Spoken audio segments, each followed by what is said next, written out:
Alright, hey everyone out there on YouTube. I'm gonna take you guys for another ride to downtown Boise.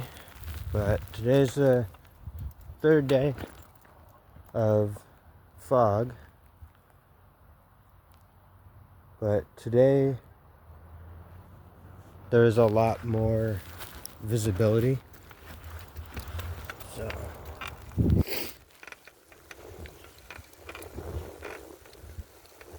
but yeah. The first day was pretty cool. It was super thick, a little intimidating because you couldn't really see the street signs and stuff. And then yesterday I went to Big Smoke, and one of the guys that was working up there was telling me about how that first day of the fog, he was driving on the highway, and because the fog was so bad, he ended up missing his turn and had to do a bunch of extra driving to get to work. But I thought that was kind of crazy.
Wow, no traffic.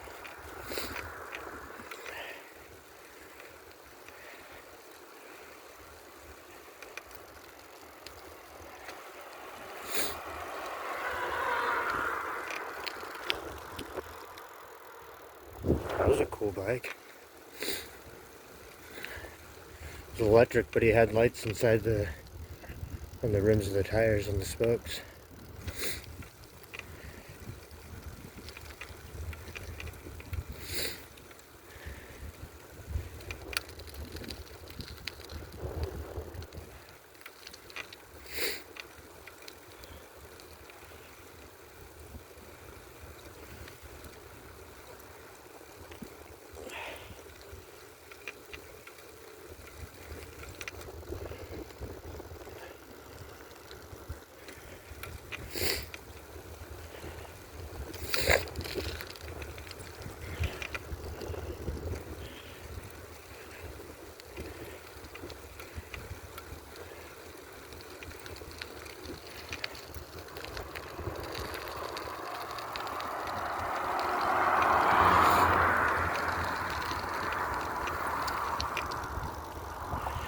Well, remember to put my gloves on today. It's just hard to use my phone with the gloves on, but I'm managing, so that's good.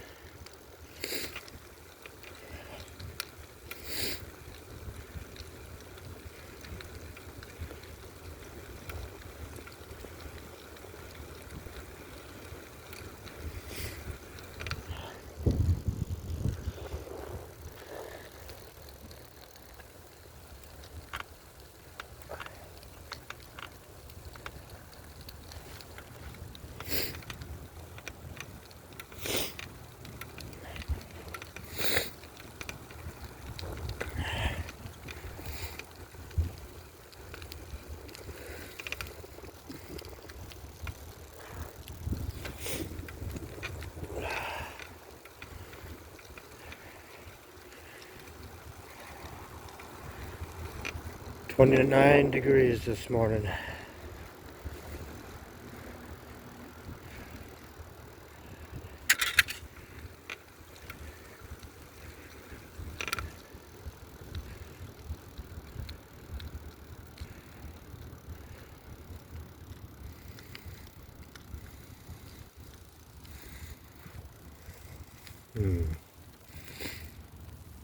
This is weird. There's like no traffic this morning. I mean, I am allegedly running a red light, but it's just weird that there's no traffic. It's like all the streets are just empty today.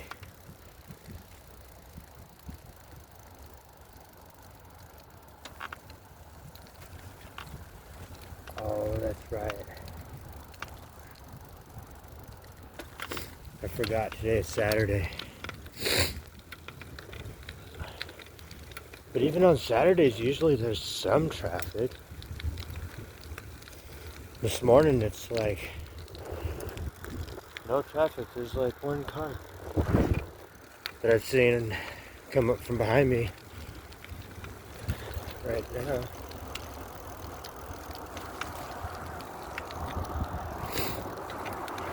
And there he is.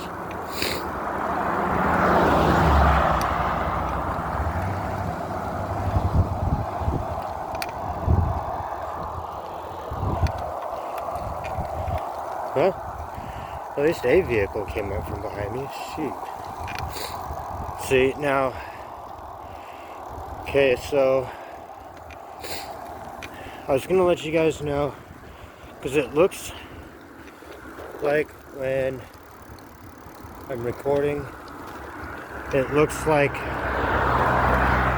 I'm like in the middle of the road, but I'm really not. I'm like, I usually hold about like that. The reason I do that is because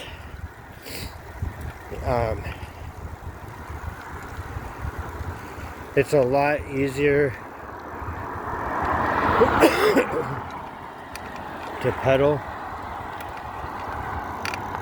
a foot and a half, about a foot outside the bike lane, because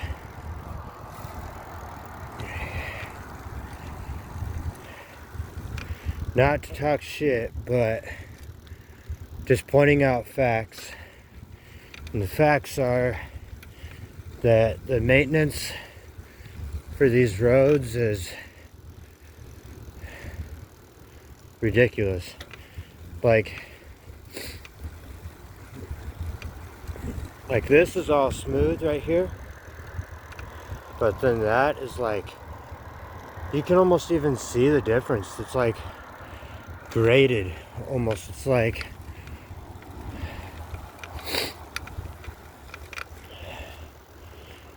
riding, it's like riding on a gravel road versus a track, for example. It's a lot smoother, where all the cars drive, because they're constantly laying down rubber, which heats up and like settles down on the road.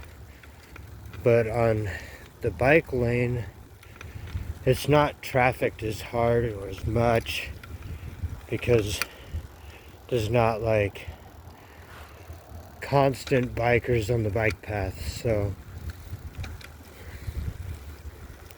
I like to ride about here, but I always make sure I'm listening for cars behind me, but where I'll sense a car is coming up from behind me the fastest is actually not by sound, but by their headlights. I see their headlights, or like I see lights that are brighter than my bike light come up from behind me, and I automatically know that there's somebody behind me, and so then I'll slide back over into the bike lane. And it's just a lot easier to, once I can get speed up a little bit over here, it's easier to hold it because I don't have the rough road slow my tires down a bit. I noticed I use a lot less energy over here, so that's just the way I do it. I wouldn't recommend that for anybody. I'm just a very experienced rider. Bikes are my passion. It's what I love. I love to ride. Anything with wheels, really.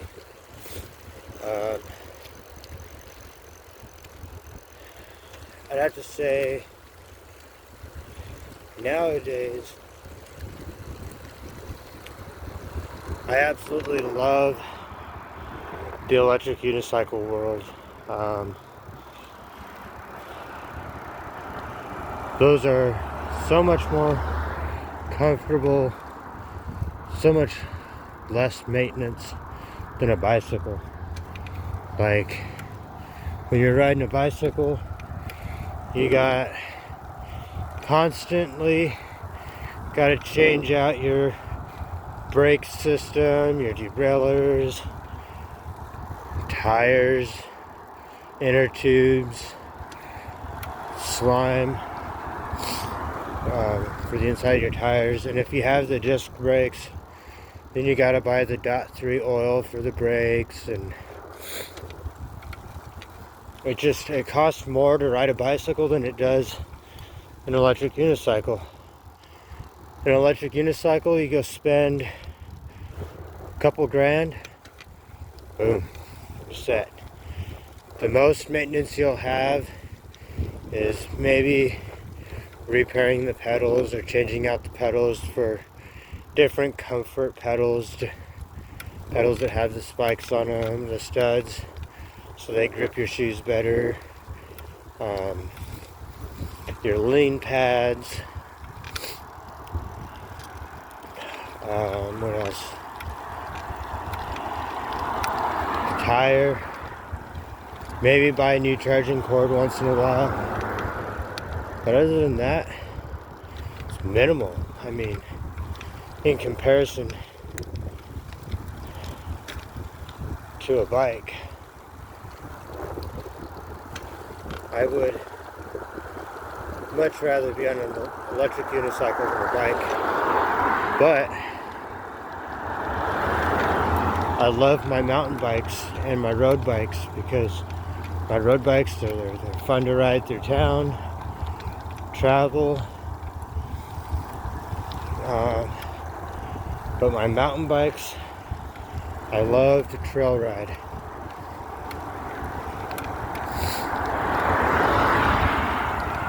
see if I can climb this hill or this bridge without changing gears. See if I can do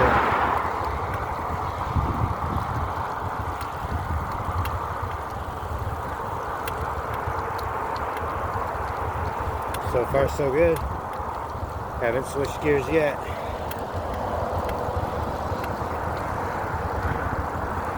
I've got you guys right next to the gearing buttons so you can hear if I change gears. Just so you know I'm not full of crap. Alright. I do need to upshift into higher gears though, so I can go faster.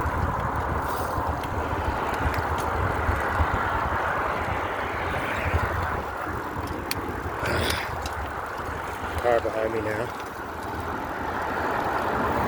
Get to the bridge. All of a sudden, people want to be behind me.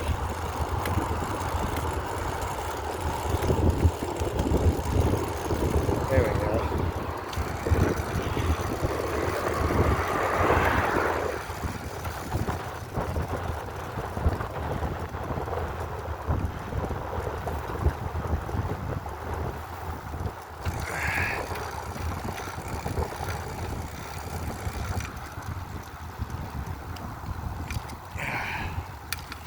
Ouch.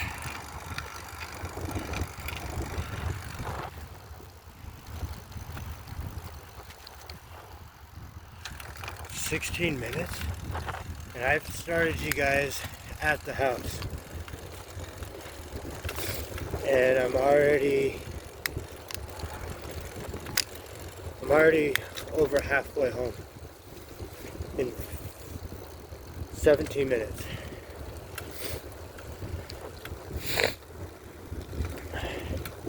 Not bad. All I have to do is go down the street here, make that little turn right up there. Hold on. Make that little turn right there. Then down one more street. Go down the hill. Capitol Hill. And I'm home.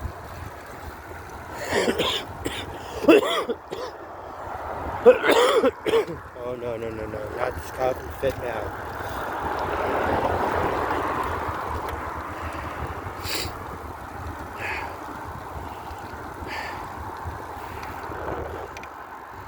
I love myself, but I hate my lungs. They are in really bad shape. My doctors want me to see a specialist and all this glorious crap. I hate doctors because every time you go to the doctors, it's always bad news this, bad news that. It's like you get more good news if you don't go to them.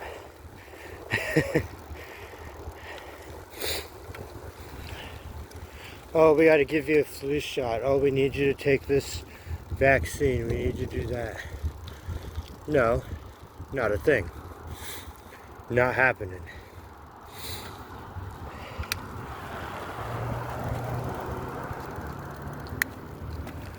Let's make one thing perfectly clear. I will not ever take that vaccine for COVID. Not gonna happen. In fact, during COVID, because I kept hearing everybody was telling me, they're like, oh, well, even my wife were telling me that, oh, well, the doctors are telling me that I have to take this vaccine or I can't be a patient here. And so I found a loophole that I wished I had prior knowledge, because I would have giving this information out on YouTube to help people, and possibly help with awareness. The creator of the COVID vaccine, everyone I think knows this already, but the owner and creator of the vaccine for COVID wouldn't even take it himself, because so what the vaccine was doing is it was compromising people's immune systems. It was basically like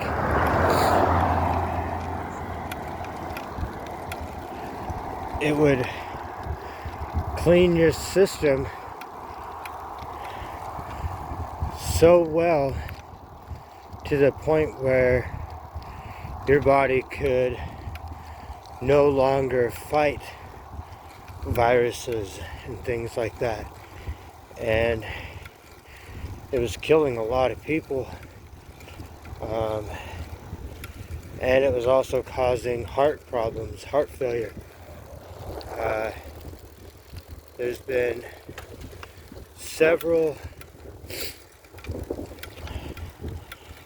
sports players that were dying because their heart would stop while they're in the middle of a game. It's crazy. And I seen all this chaos going on with the vaccine. I was like, nah, I want no part of it. And so I wouldn't go to the doctors during COVID at all, period.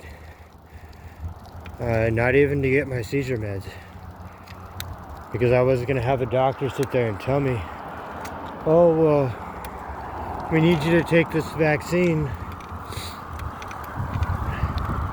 and we'll continue your health coverage here. It's like, what? Not a thing. So I kind of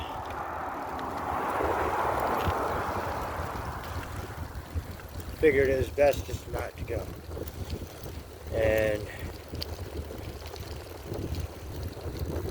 honestly, I'm glad I didn't, because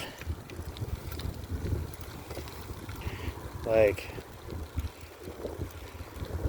I caught COVID once during the whole COVID thing, and I'll tell you how I got it, and it's pretty effed up.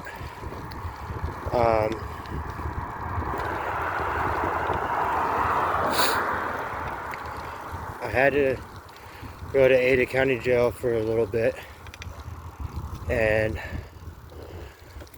I wanted to be an inmate worker so I could go to work in the kitchen and essentially make it to where nobody else is handling my food but me.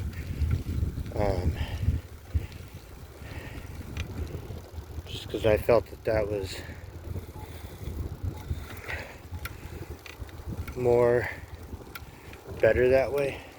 I was able to eat a lot healthier. Pretty much lived on salads, chicken Caesar salads, hamburgers,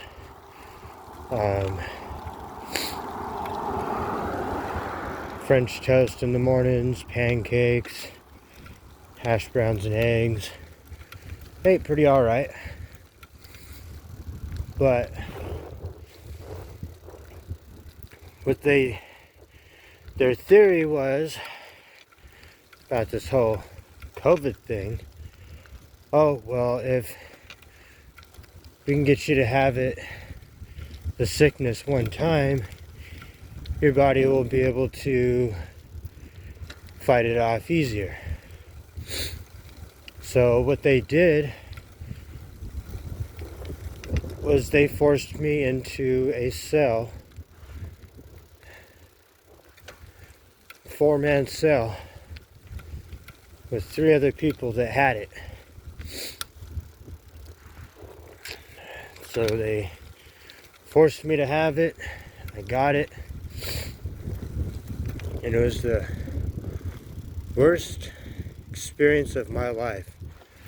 Now, my wife, she likes to send me letters, and she'd put her perfume and stuff like that on them.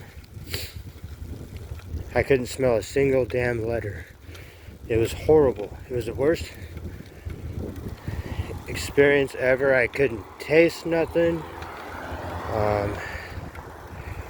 It was awful. I couldn't smell, taste, nothing.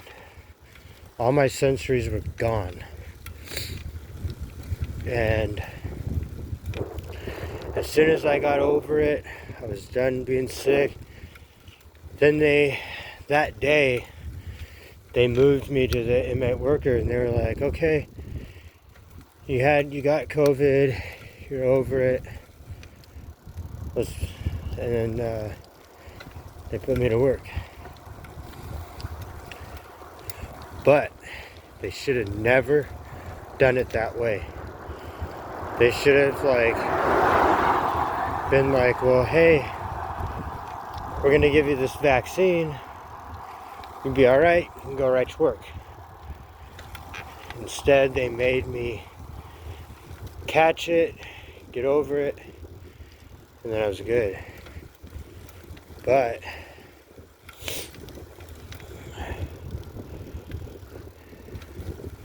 never got it again after that. So maybe there was something to their theory, maybe there wasn't.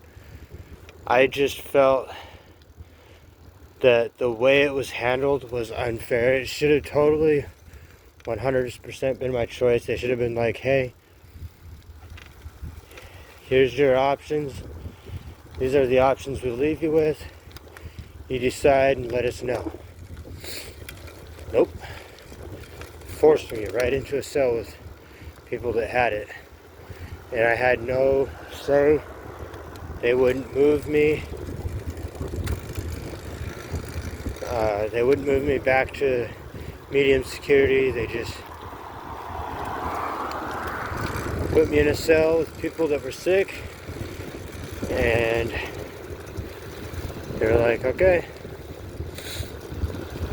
So that was not cool. But anyways, I hope everyone out there is having a good day, or a good morning so far. Out there on YouTube, the YouTube fam. I'm doing alright. About 5 minutes away from Mom's house. So I'm probably gonna end this video. Oh, that's a cool car. Man, old school.